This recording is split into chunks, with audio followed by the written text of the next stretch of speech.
everyone. In this lesson we are going to draw a portrait in charcoal, and then we're going to add a little ink and water and maybe a little Stabilo as well. So my intention behind this portrait is to lay down the foundation of the overall composition of her face and bring in her shoulders. However, I'm not going to get caught up in the detail because the next part of the drawing will be adding some water and ink. So what I'm going to do is highlight the areas that I like, bring in my own mark making, and leave a little bit to chance without agonizing over the details. So I want it to be a lot more expressive. I have selected this photograph of my daughter Olivia. You can see she's listening to some music here, her earbud in. So I encourage you to use a portrait that you're photograph that you're connected to. However, I will put this one on in the classroom resources. You are definitely welcome to use this. I love this because I like that her gaze is down, and so we're going to look at how this affects how we're setting up her gaze, her nose, the relationship from her nose to her mouth. And I like that her hair is messy, and there's just this little hint of this little coat she has on here. So I also have this on my iPad instead of making a print because I can go in and look at the shapes. So I want to try and find these beautiful shapes and then create that with water and then allow the ink to flow in it. So I want to try and bring light and dark into this portrait. So, and I also like that her hair's messy, and I like that part of it because then I can bring in more lines and marks with my pencil. So let me just tell you a little bit about the material. So we're going to start out, this is how I start out drawing a portrait. I always do a contour sketch, and it warms me up. And so I have a couple pieces of craft paper here. I have a piece of hot press watercolor paper. This is on my drawing board, and I just put some tape down because the clamp was, the little clip that holds the paper down was glaring in the light. And I have some General's charcoal pencils. I have my Nitram and a peel and sketch, a Stabilo, and mechanical pencils, and then I have my little pieces that I really like to work with, and a kneaded eraser. So we're going to just get started. I'm going to use this, I think it's a HB, around there, and I'm going to look at her portrait, and I'm just going to look at all the shapes in the face as I draw this. This is just to loosen up, and I love starting with a contour drawing because I feel like it really helps me see the subject. So I can't talk when I do this, but I'm going to go ahead and get started here.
I'm going to start with my Nitram, and I'm just going to decide about how large I want her, because I find that this is the hardest part, just getting started, even though we've warmed up.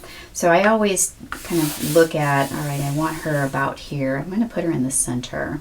I need to leave space for her bun, and then I want space above the bun. So her bun, then her head. So I'm going to bring her face about here. Now it may eventually grow a little bit, which most of my drawings do. So I'm going to start with those two lines, and then I'm just going to lightly sketch a line down the center because she's facing pretty much forward. And I'm using this soft charcoal, so it's just really easy to move around. All right, so the next thing I'm going to do is divide this in thirds here. But I have to remember that she's tipped down, so I have to take that into account. So I'm going to draw an eye line around that because her head's tipping down. And then I think around this. And you can adjust this. I'm just guessing right now. I'm not drawing any other guides because I want to just have it happen organically. And then there's a little bit of a space here, so I think her chin's going to go a little lower. So the next thing I'm going to do is I'm going to take my little piece of charcoal, soft charcoal, and I'm not drawing any details yet. I'm just kind of blocking in where I think this eye socket is, just to find that place. And then there's a really large, beautiful shadow on this side of her nose. And there's a light one over here. This is going to bring her nose out. And I'm not worried about putting my fingers in it. I don't care. I like to put my fingers in it. Some people are very much, oh, don't put your fingers in it. There's oils on your hand, which is true. But I use the side of my finger, so it's not so terrible.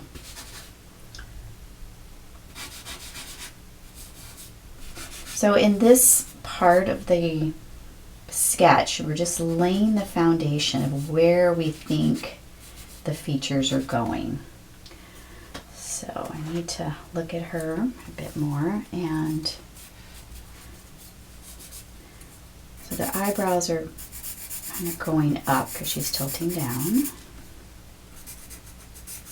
just going to sketch them, even though they're going to take up more space than this. Just want to create the foundation. And then there's usually this little wedge right here in between the brows that fits the top of the nose. And I'm just going to sketch the shape that I see. So I'm looking at the light and the dark. I'm not thinking about, oh, this is a nose. I'm looking at this shape right here on the side. And I can see a little bit of her nostril there, but I see more of these little, it's like, think about, remember paint by numbers, and there were all those little shapes, and we had to find those shapes, and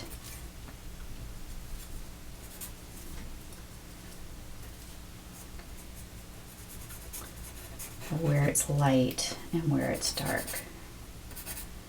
And that is going to, the light and dark is everything to your drawing. And I think sometimes it's hard to go dark. It's hard to make it dark. I still may not have her nose quite.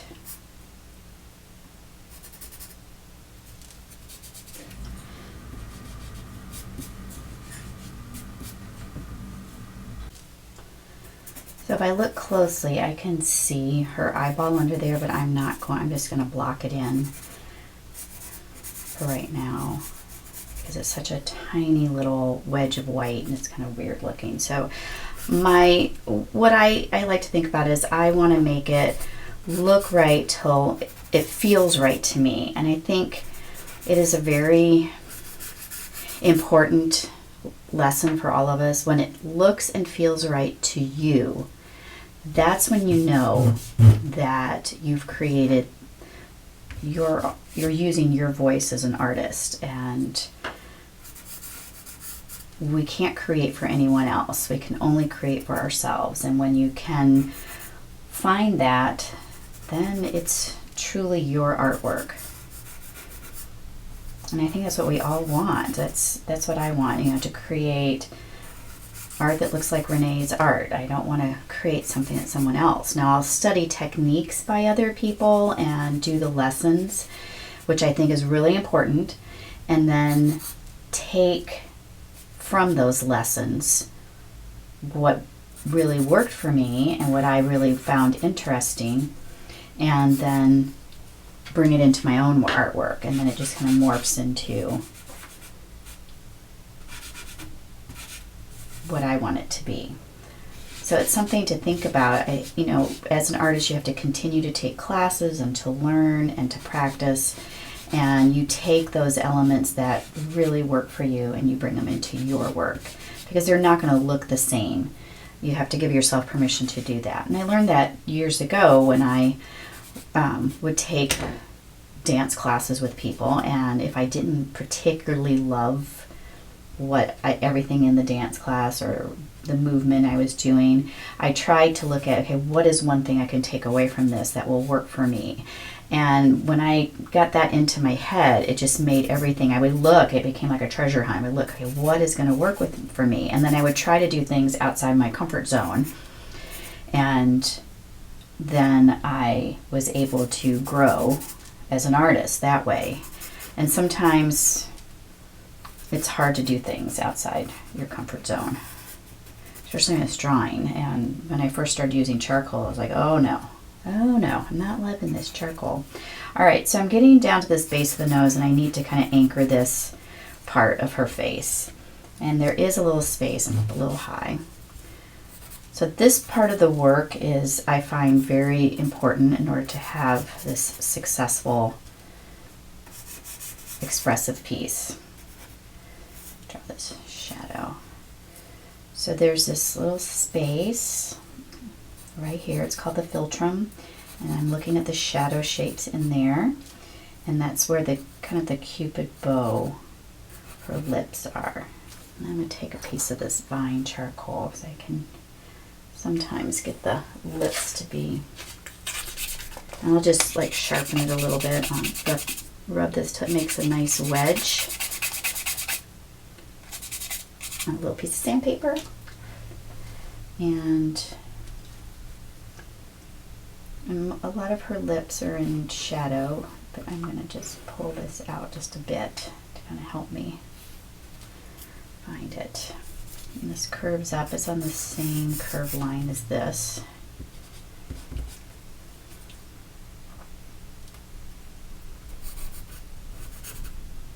So I like to draw the lip, kind of block it in. So I look at this part where it comes down kind of on her a little point, and then the seam of her mouth. I don't have it quite going up high enough yet.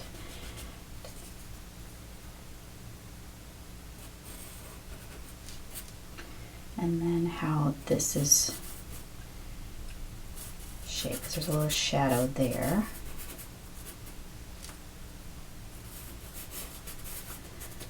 Okay, it's not quite right.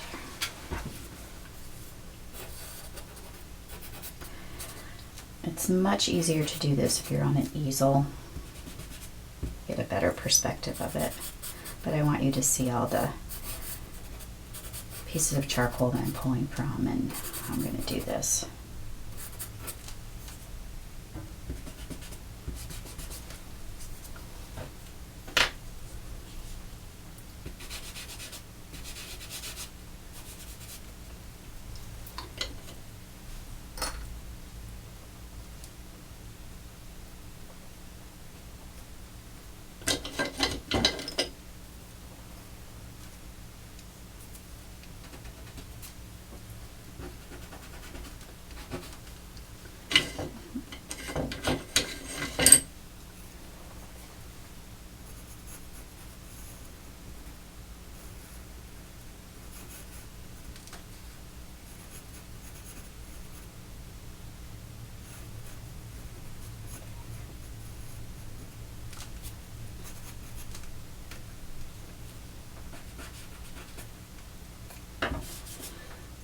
I'm just going to leave this be for a bit and then try to get the rest there. So I like to start with this part of the face first and then build the structure of the rest of the face around her. Because I feel like once I get this in place, then I can go from here. So I'm just going to look at, if I have her eyes are going to be approximately this big. And then we can measure and double check that and make sure that there's equidistance, an eye distance between. And the corner of the eyes are going to be approximately where, line up with the nostril here. So I'm going to put that tear duct right there.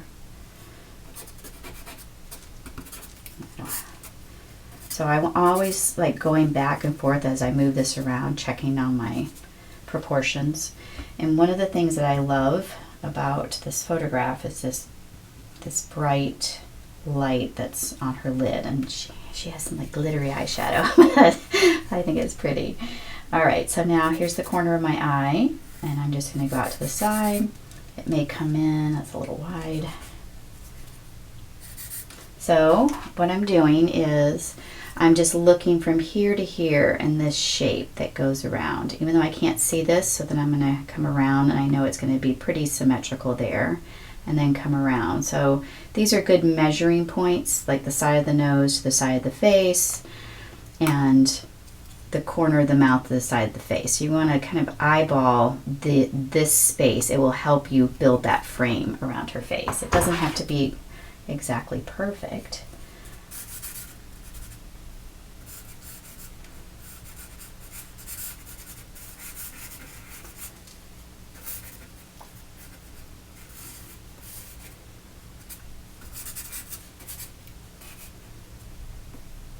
So we know our cheekbone is right here. There's the cheekbone. It's sticking out from the face. And then there's the jaw that comes in. So I'm just going to kind of create a little jaw line here to help me. And then after I get this structure in, I'll take those lines out. It comes in. There's not a lot of space between the shadow and the chin, the bottom of the chin. That's going to give her that downward tilt, this short space here. And I can exaggerate anything, and I want you to feel, feel free to do that. And sometimes in a photograph it's really hard to see. There might be some lost edges, and you can just put them in until they feel right to you. Alright, so then I know there's this really big shadow on this side of her face. Here. So I want to try and get the light there and the light here. That's important to me.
all these different charcoals. I've kind of narrowed mine down to just a couple brands, but I'm always looking for something new. But sometimes you have to test it out on a piece of paper because each one's a little different and maybe getting a different mark, and practice making marks with them, pressing and releasing. And they're great for finding, you know, hair and interesting shapes. So using different sides of your charcoal. Okay, I think she's getting close to the next step. I'm feeling pretty good about it. And I just want to bring out this light here. So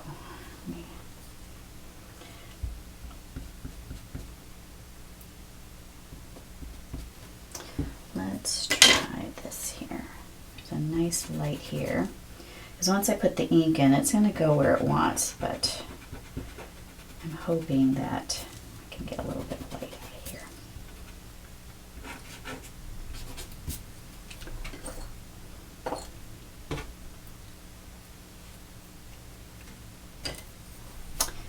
No, my lips quite right.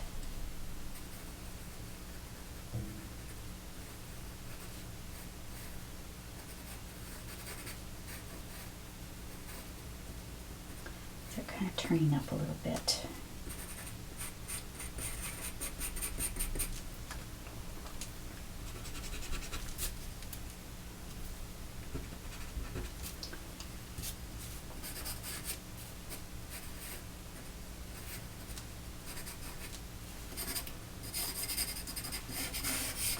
So one of the things that I think is great about drawing people who you know, and what is not great, is that first of all you know them and you kind of bring the essence of who they are. However, when you draw people who you know, I think we're a lot more critical, or they are even more critical. Like, that doesn't look like me. So there's a little stress involved in that, but I've kind of gotten past that with drawing Olivia because she lets me draw and she just, oh, it's great. So as long as she says that, I'm okay.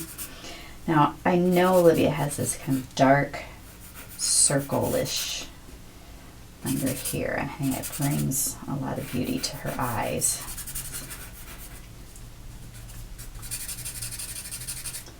I'm just laying in this charcoal. I want to try and narrow this part of her nose, but it may happen when I'm at the ink.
Stabilo, and I'm just going to kind of draw her lash line a little bit under her lip, a little bit on this side of her nostril, a little bit in her hair, and the same thing over here.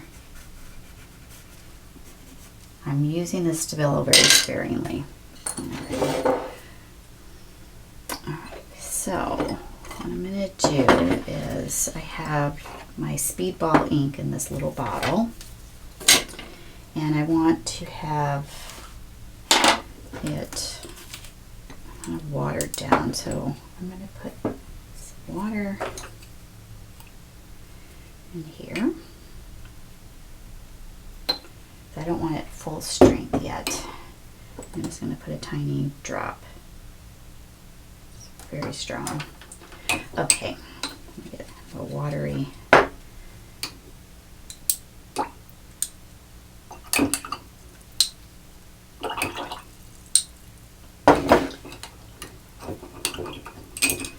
Alright, so now I'm not dipping in the ink yet. I'm just moving the Stabilo around. So I just have,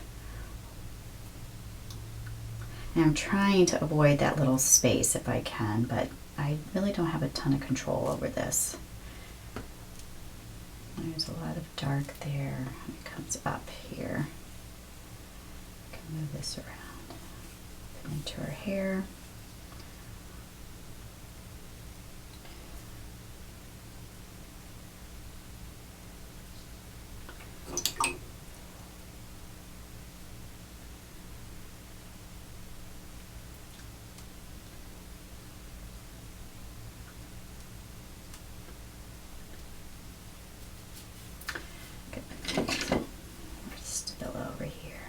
What I like about the Stabilo is it does give me a little bit of control with this. Then I can go back into the wet and just bring some more of that depth into it. It's starting to bloom a little. And there's also this highlight right under her eye. I want to try and keep.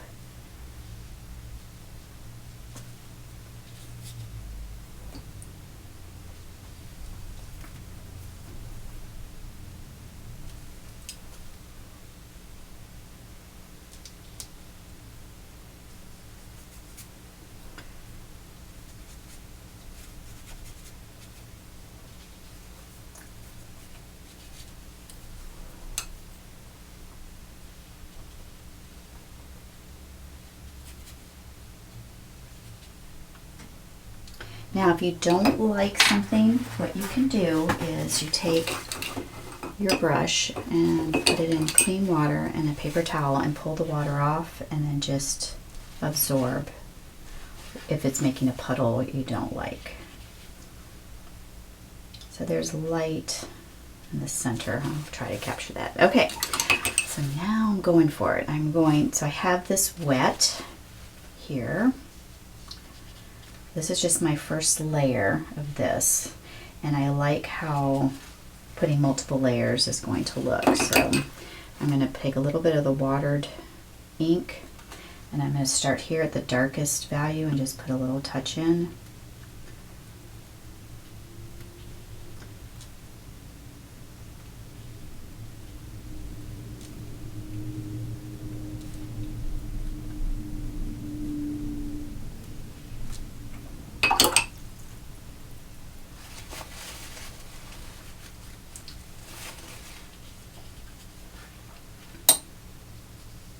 Moving some of the ink around in with the charcoal.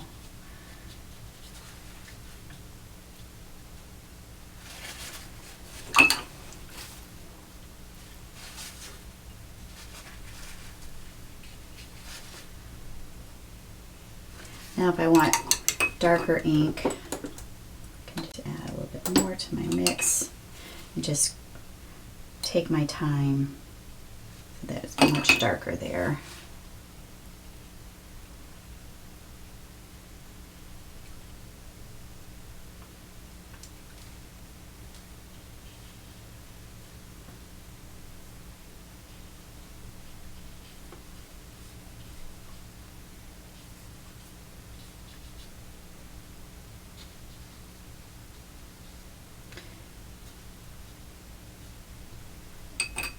because I put the water in, it's the darker ink is starting to bloom, and it's really pretty.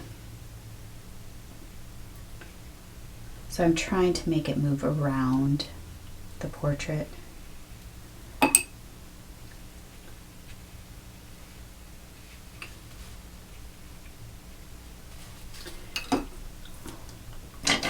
So I have my peel and sketch, and I can go in here and I can move that charcoal even more.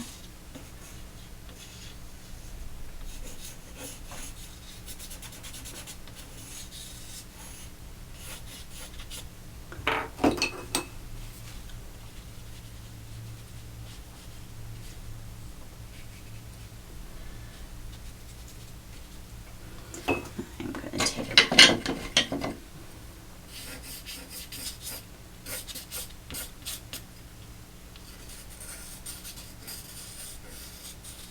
So I'm taking my pencil on the edge and just twirling it around just to get some of this hair.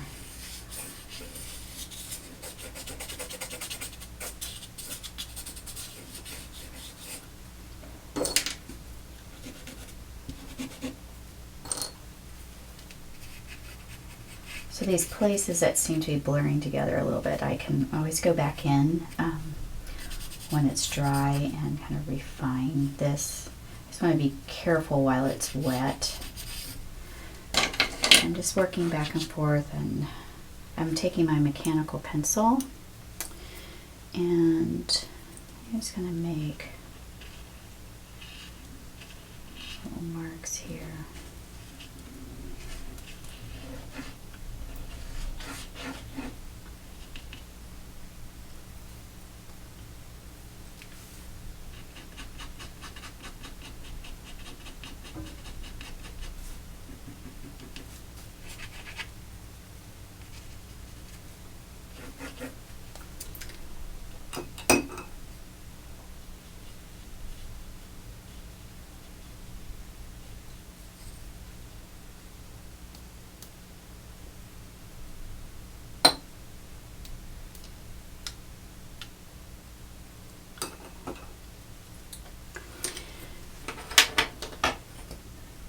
So while it's wet, I'm going to take my powdered charcoal and I'm going to just put a little bit up here by your hair, and a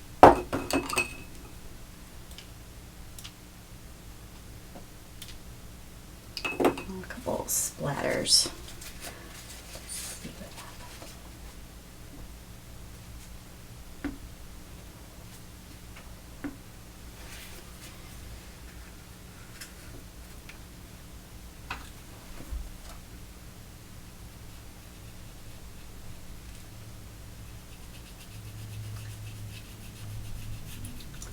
So now this just kind of becomes more of an intuitive process, and you can just work back and forth with your Stabilo, your ink, your water, and your charcoal until you get the feeling that you want with this. And also when you let it dry, you're going to, some of it's going to lighten a little bit. So that's why I always kind of take my time before I add another layer if I'm not quite sure what I'm doing.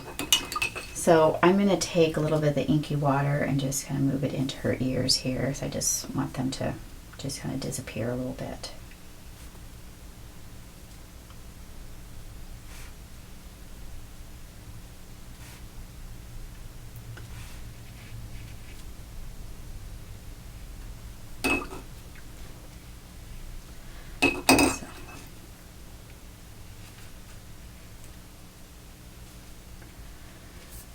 Okay, so the next thing I'm going to do is I want to give her a little dress here.